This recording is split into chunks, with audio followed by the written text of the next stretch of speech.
Los profesores ayudantes doctores, pues somos una figura que es bastante complicada, ¿no?, en el sistema universitario español.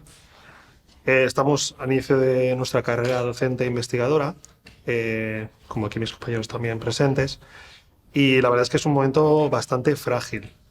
Bueno, por eso desde este colectivo a nosotros nos preocupa bastante pues, nuestra situación y nuestras expectativas de futuro. Bueno, nosaltres en la Universitat de València estem fent una aposta per les places d'ajudant doctor. Considerem que és una forma de rejuvenir la plantilla, de manera que dins del que és la taxa de reposició, que està ahí, que ojalà no estiguera, però que està ahí, nosaltres la política és anar reconvertint places de professorat que es jubila en places d'ajudant doctor per a que gent jove, nova, com vosaltres, s'incorporeu a la carrera acadèmica. Esta plaça és una plaça que és l'inici d'aquesta carrera acadèmica. Fins i tot en la LOSU està considerant-se la figura de l'ajudant doctor sense acreditació prèvia, però també es considera la primera figura per a continuar aquesta carrera acadèmica. És una figura que necessita de fer mèrits en docència i en investigació per acreditar-se després, per estabilitzar-se, a contractar doctor o titular d'universitat.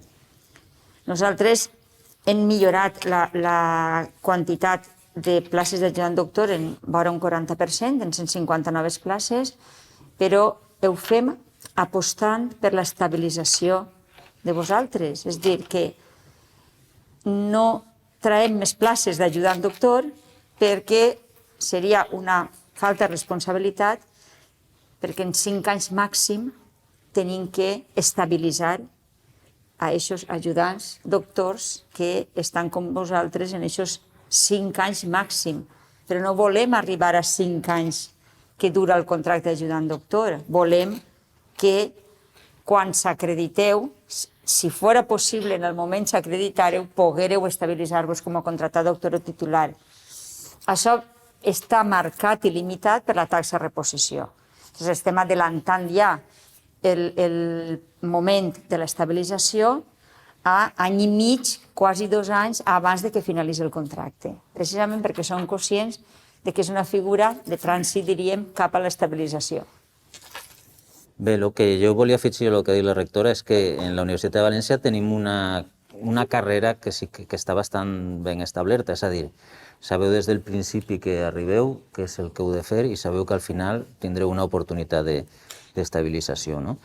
I per tant, jo això ho valoro molt, perquè no està en totes les universitats, és a dir, i així de fet és una cosa que hem aconseguit en el període més recent, perquè només juny de 2018 encara teníem 80 ajudants doctors, 88, que quan van acabar el seu contracte tingueren que fer-los una interinitat perquè no n'hi havia forma d'oferir-los una plaça, perquè no n'hi havia places permanents per la taxa de reposició, com ha explicat la rectora. I en aquests moments, o sigui, allà en el 2019 no tenien cap interí, i en aquests moments, com ha dit, estem estabilitzant fins i tot un any i mig abans. Hem fet 367 concursos per a estabilitzar el professorat ajudant doctor en aquests últims 4 anys. Jo crec que això és... Ja sé que voldríem potser anar més ràpids, però almenys és saber quina és la perspectiva que aneu a tindre des del principi i la seguretat del que va passar. Evidentment, teniu que passar molts filtres, i jo ho sé, però sabeu on arribarem. Tengo una duda en relación a lo que estabas comentando, y es sobre todo, vale, ahora hemos conseguido un objetivo importante, somos ayudantes doctores, pero bueno, ahora el siguiente paso es acceder a nuevas figuras contractuales dentro de la universidad para seguir progresando. Pero yo creo que en ese sentido estamos un poco perdidos. Entonces, ahora para seguir y continuar progresando en la universidad, no sé si a lo mejor nos podíais concretar un poco más cómo va a ser esos próximos pasos. Pues, si te sembla, te poso l'exemple de lo que passarà enguany. Estem en el 2022, aprovarem en el mes de març l'oferta pública d'ocupació per al PDI. Tenim 165 places de taxa de reposició, de les quals hem de reservar per llei un 15% per als Ramones i Cajals, l'estabilització, per tant es queden 140 places. Amb aquestes 140 places hem de promocionar els contractats doctors que s'han acreditat a titular d'universitat, cosa que és de dret i que a més és intel·ligent perquè ens generen noves oportunitats de places per a l'any següent. No? Hem d'estabilitzar el professorat ajudant doctor, hem d'estabilitzar una part del professorat associat i també traiem algunes places vacants que estan ahí pendents des de fa anys que no ixen. Per tant, una vegada que ja hem determinat tot això, aleshores mirem, i en concret en enguany, el que passarà és que tot el professorat ajudant doctor que finalitza el contracte en 2023 s'estabilitzarà enguany.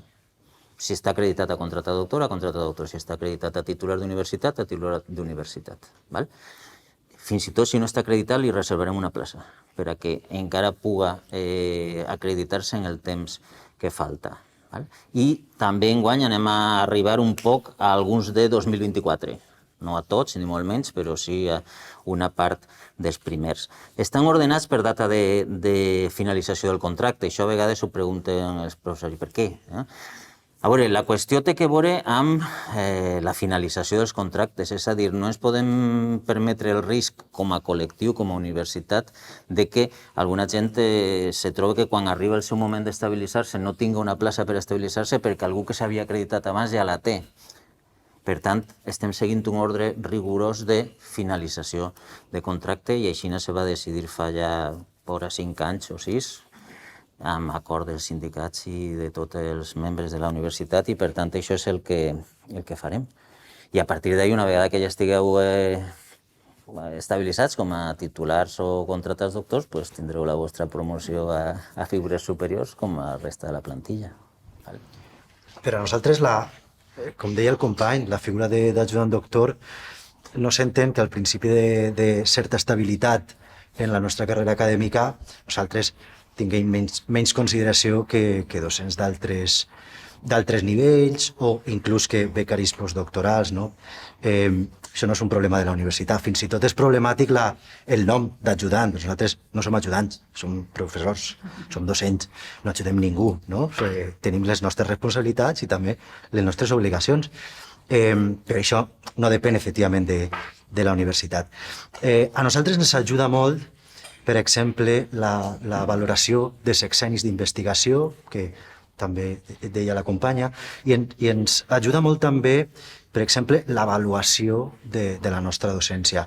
En aquests moments, per acreditar-nos, és requisit també aquesta avaluació de docència, però és cert que els terminis per a demanar-la pot ser més anys dels que nosaltres voldríem per a poder reconèixer-nos este mèrit. No sé si això té alguna solució, perquè a nosaltres efectivament sí que ens ajudaria molt. Mira, el tema de l'ajudant doctor és cert que fins i tot en la discussió de la LOSU i fins i tot abans en l'estatut del PDI vàrem estar ja parlant que si ajudant doctor, que no agradava aquesta denominació, i es parlava i hem estat barallant que si ajudant doctor o professor doctor, perquè no professor doctor. I fins i tot va haver un moment en què es va posar professor doctor, després va tornar a anar ajudant doctor, però està ahí que, diguem, és que realment no és un ajudant, perquè teniu autonomia en la vostra, en les assignatures, en la docència que teniu assignada. I va haver un temps que estava la figura de professor doctor, sense acreditació prèvia. Per tant, jo no descarte tampoc que es puga tornar ahí. El tema de l'avaluació de sexennis, ja està el conveni amb Maneca, abans era l'ABAP, per a l'avaluació de sexennis, que per suposat és important, perquè vosaltres esteu fent docència, esteu fent recerca.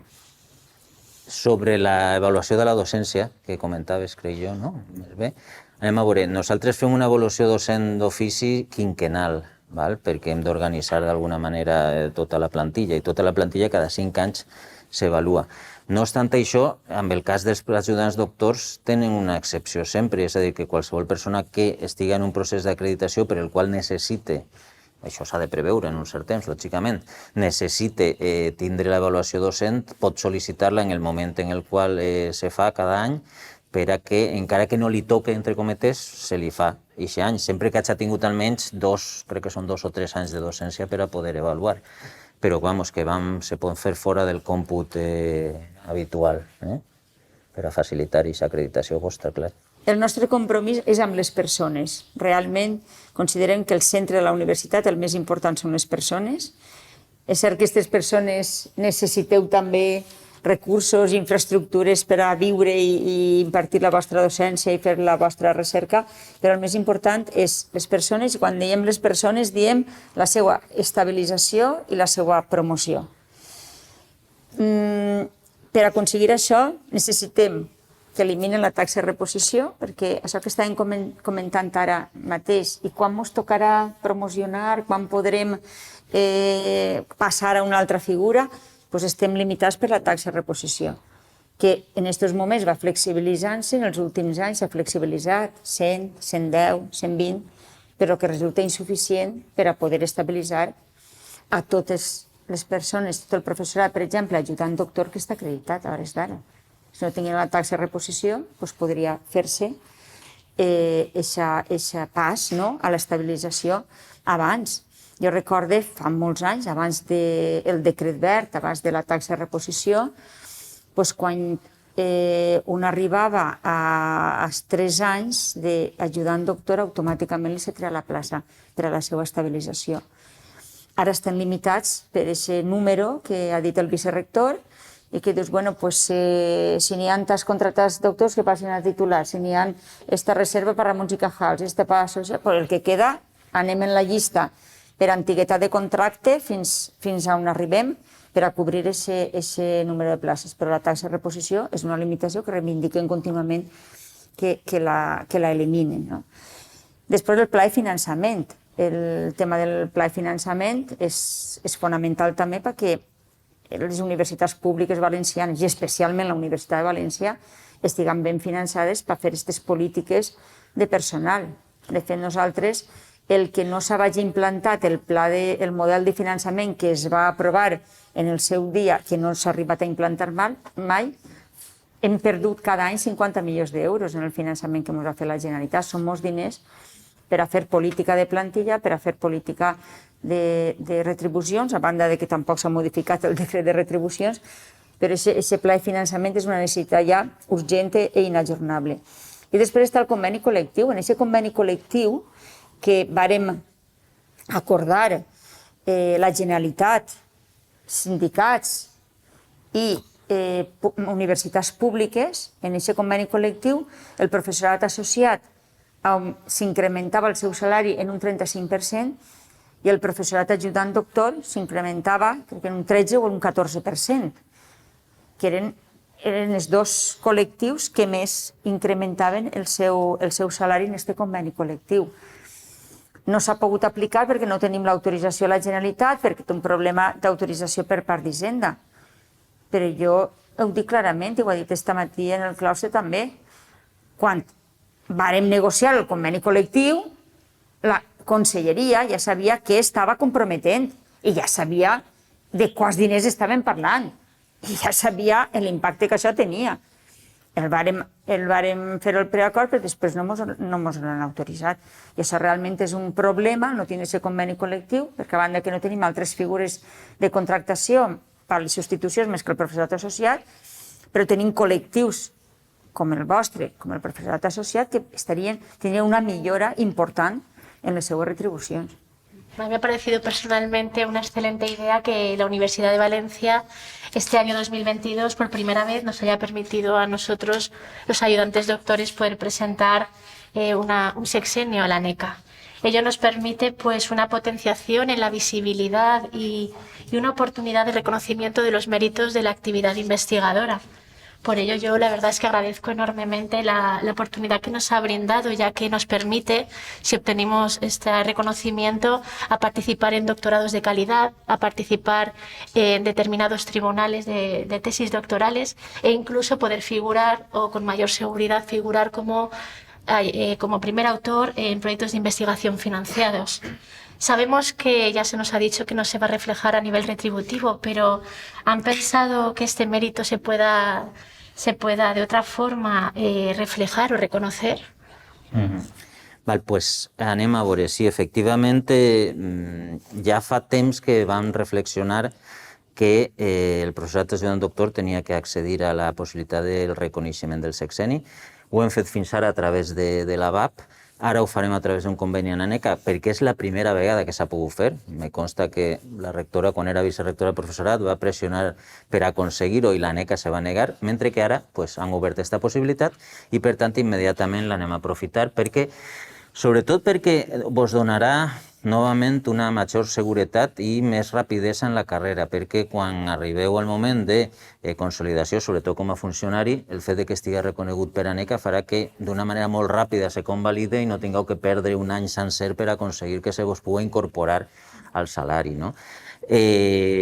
I respecte al reconeixement, jo el que te diria que és el que volem lluitar precisament és perquè sí que se puga aconseguir aquest reconeixement salarial.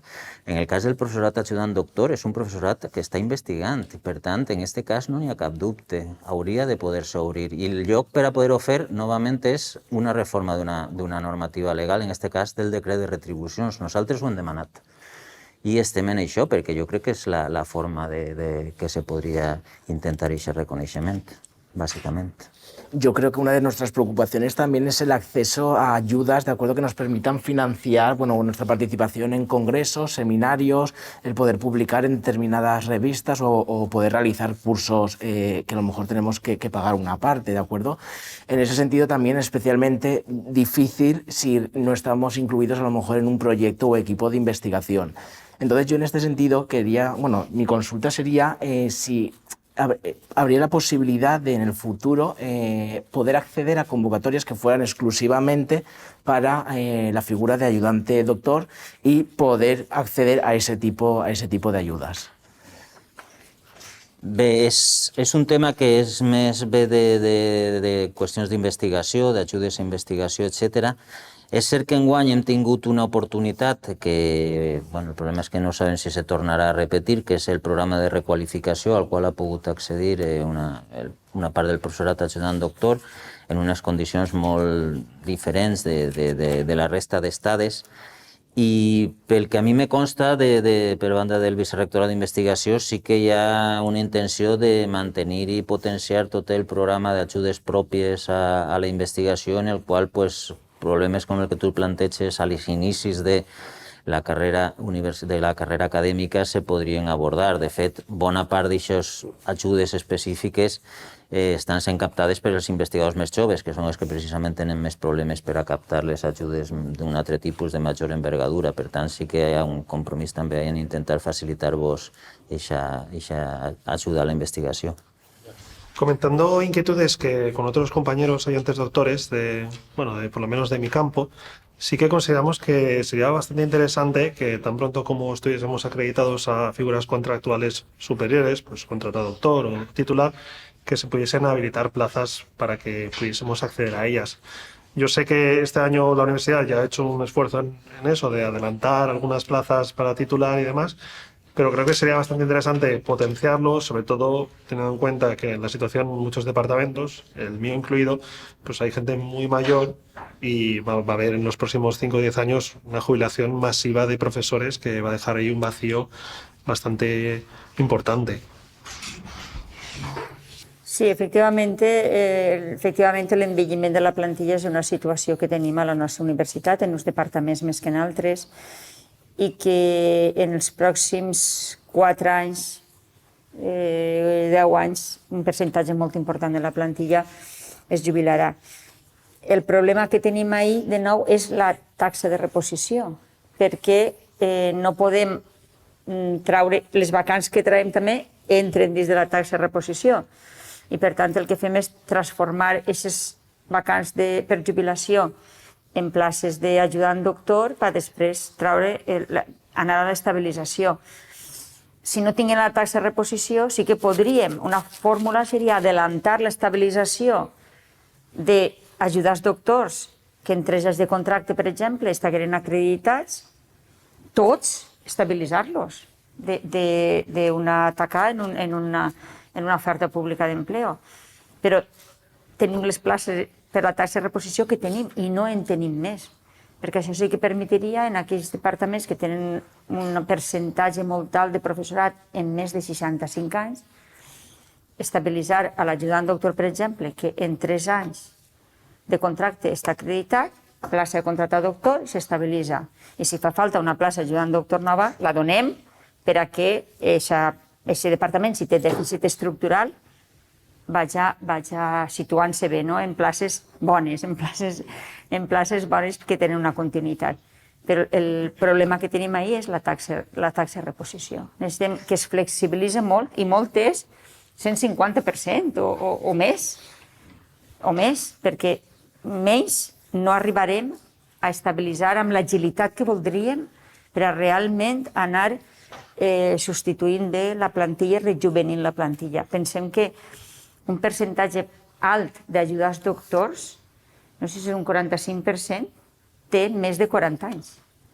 Llavors estem parlant de rejuvenir plantilla, però ja no són tan joves un percentatge d'ajudants doctors quan arriben a aconseguir una plaça ajudant doctor. Per tant, sí que estaria molt bé que si s'acrediten en 2 o 3 anys, que passaren ja a l'altra categoria.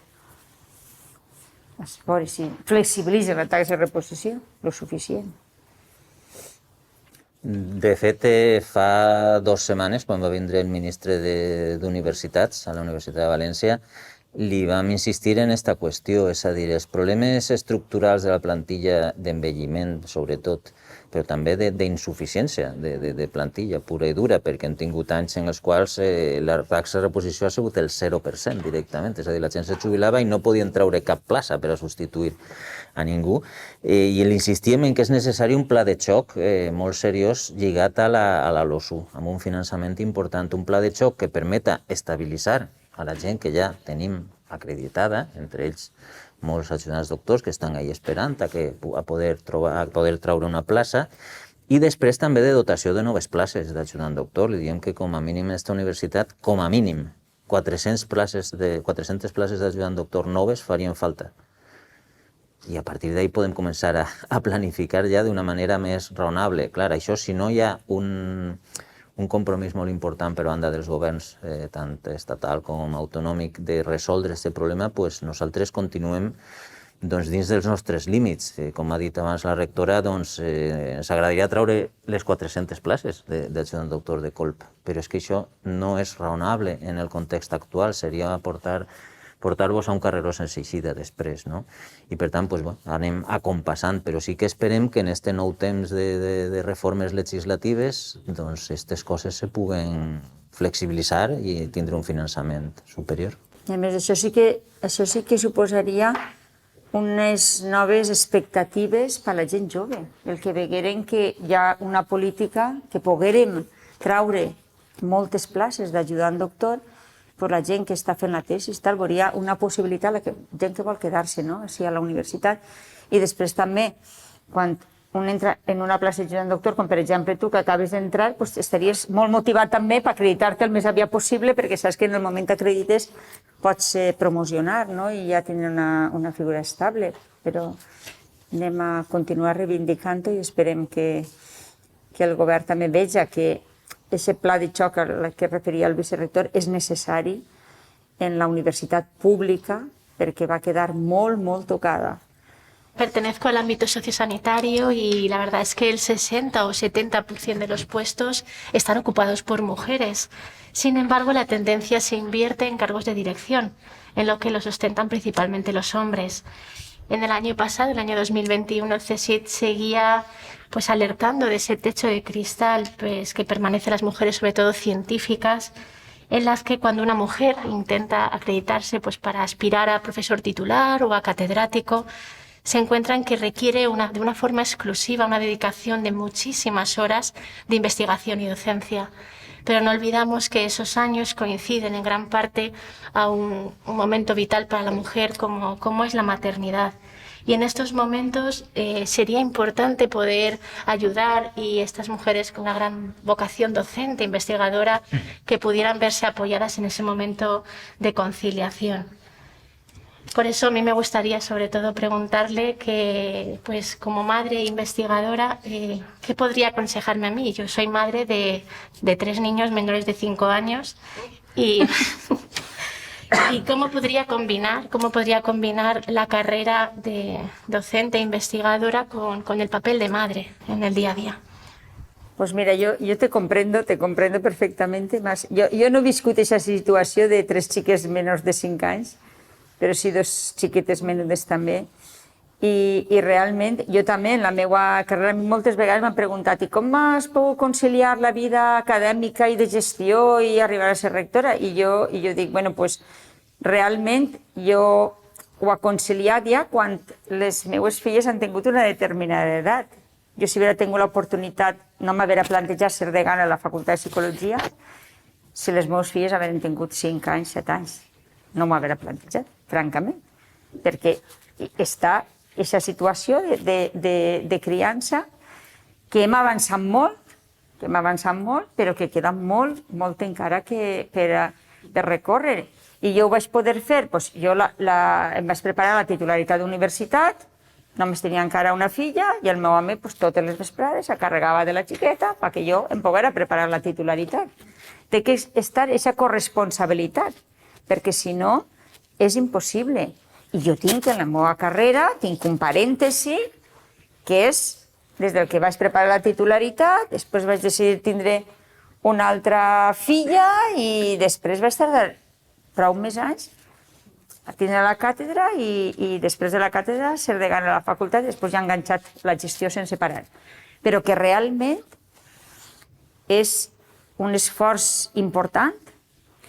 És necessari aquesta corresponsabilitat de la parella, fonamental, i també és important que en tot el tema de l'acreditació, això està treballant-se també des d'ANECA, des del Ministeri, està treballant-se també el tema de que a la dona el període de maternitat, lactància i tal, no li suposa que no tinga un impacte negatiu en la carrera a l'hora de l'acreditació. Però hi ha que avançar encara més, perquè jo crec que aquest parèntesi, quan els xiques són tan xicotets, aquest impacte està ahí, i sols podem eixir sense que ens afecti molt, molt, molt, si tenim aquesta ajuda i la criança és compartida. Si no és compartida, és impossible, perquè si no al final la mare és la que es té que ocupar no el 50%, sinó el 90% o el 80%. Que en aquest sentit, jo sempre ho dic, jo si no haguera tingut l'home que ha tingut, tampoc no haguera pogut fer el que ha fet. I això és així. I tenim que sensibilitzar a la societat de que això té que ser així. Perquè en aquells moments no devia ser-ho, però ara, en la societat en què vivim, menys encara. Tenim que avançar a aquesta corresponsabilitat, a que siga tot compartir. La conciliació no és que la mare retire perquè estiga més en casa i que l'home continuï en el mateix nivell. Igual aquesta corresponsabilitat, ja que té que fer referència a que la mare cedeix un poc i el pare també cedeix un altre poc, de manera que els dos compatibilitzen treball i criança. Que a més, jo com a psicòloga no puc dir que no és important aquesta criança, és que és fonamental, aquests anys, és fonamental el paper dels dos, del pare i de la mare. I per tant, tenen que estar ahí. I és veritat que psicòlegs diem, no, però el temps té que ser un temps de qualitat, encara que no siga molt de temps.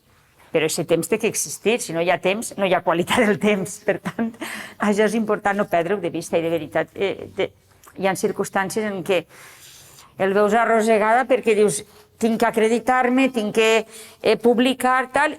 I clar, estem parlant de xiques de més de 5 anys. És un esforç molt gran i fa falta aquest reconeixement, per tant, també el marc legal necessari per a que això no tenga consecuencias negativas para la madre. Y bien, es cierto que yo creo que la sociedad en esto debemos cambiar. Yo hace poco pues sí que oía eso mismo, que muchas veces, y lo vi que dice que se pregunta a una mujer cómo ha llegado usted a ese puesto que tiene. Y en una ocasión yo lo veía pues en una entrevista que dice, esa pregunta no se la haría a mi marido. Dice, a un hombre nunca le preguntarías cómo has llegado a ese puesto y tus hijos qué ha pasado. Por eso parece que ahora yo acabo de pasar por una permiso de maternidad, de hecho lo estoy terminando ahora mismo, y sí que he visto, mi hijo nació en 2016 y ahora este tercero ha nacido ahora este año, y este año pasado, y sí que he visto un cambio. Primero mi marido tuvo 15 días y ahora ha tenido 4 meses. Es verdad que incluso se puede pasar la maternidad al hombre, el permiso de lactancia, y son cosas que yo sí que he visto un cambio en mi misma situación. En mi situación también pasa lo mismo. Pues, él es el que también, pero yo creo que aún queda mucho por trabajar y por adelantar, y yo por eso sabía que para usted sí que era un punto de gran importancia el ayudar a la mujer en estas circunstancias. Además, eso está visto en las estadísticas, es lo que se llama el efecto tijera, que el mismo porcentaje de hombres y mujeres defienden tesis doctorales, el mismo número, quitando algunas carreras, que hay muchas más, pero en general, egresados en volumen, sin contar las especialidades, las diferentes titulaciones, igual hombres que mujeres, incluso un poco más mujeres, defensa de tesis doctorales parecido, y entonces se va así y de repente aparece el efecto tijera, en donde el hombre sigue acreditándose mucho más rápidamente titular y a la mujer le cuesta mucho más. Y coincide con ese periodo de que la mujer decide ser madre. Sí. Y eso pueden ser 2, 3, 4, 6 años. Entonces se ve, y es el periodo justo de ayudante doctor y de acreditación a figuras estables. Es ese periodo. Sí, necesitamos mucha dedicación y es complicado. En qualsevol cas, el que efectivament aquí és fonamental és un procés que nosaltres no acabem de controlar, però que sí que estem insistint, que és precisament, com deia la rectora, el procés d'acreditacions. És a dir, sí, s'observa en el Pla d'Igualtat de la Universitat de València, en el diagnòstic, i així en dades com que t'indicaven que el temps en el qual una dona està com a contractada doctora per a passar a titular d'universitat és més llarg que en un home.